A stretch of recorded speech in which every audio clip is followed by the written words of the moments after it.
Mesdames et messieurs, amis internautes, bienvenue dans le Point Afrique de ce vendredi 17 janvier 2025. Au sommet, Gabon, un remaniement ministériel à quelques mois des élections prévues en 2025.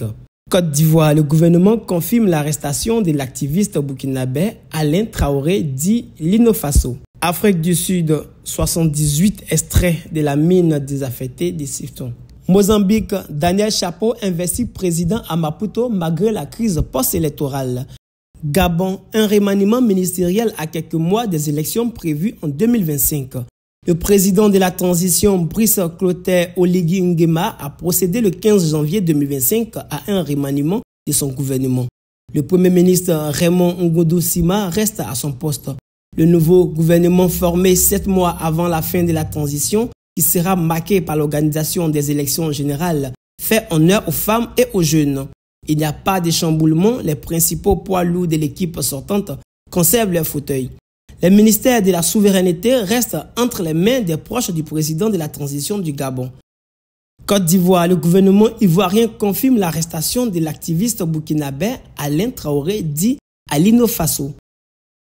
Alain Traoré n'est pas porté disparu, il a été interpellé et la procédure suit son cours, a déclaré le porte-parole du gouvernement ivoirien Amadou Koulibaly.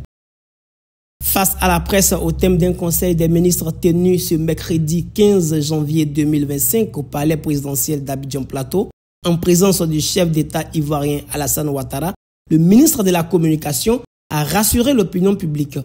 Vous devez savoir que toutes les interpellations se font dans les règles de l'art et de la législation ivoirienne. Je peux vous confirmer que M. Alain Traoré a été interpellé, a-t-il insisté.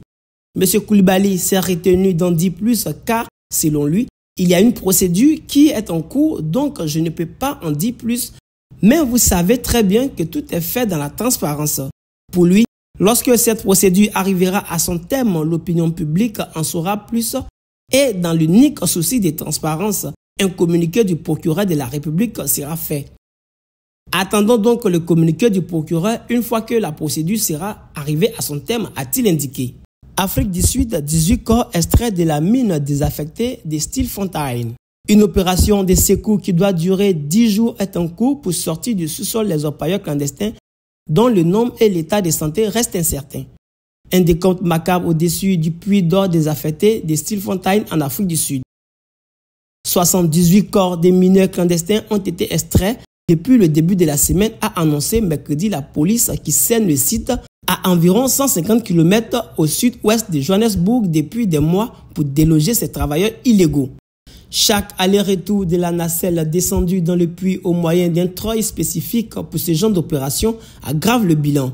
Au total, 216 orpailleurs sont sortis vivants de ce puits profond de 2,6 km abritant une sorte de ville souterraine pour les travailleurs de la mine.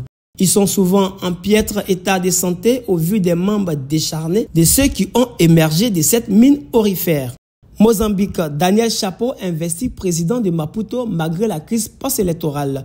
Le président élu du Mozambique, Daniel Chapo, a été investi dans une capitale quadrillée par la police après des mois d'une contestation post-électorale à nouveau meurtrière que le principal opposant a appelé à poursuivre, exhortant à paralyser le pays.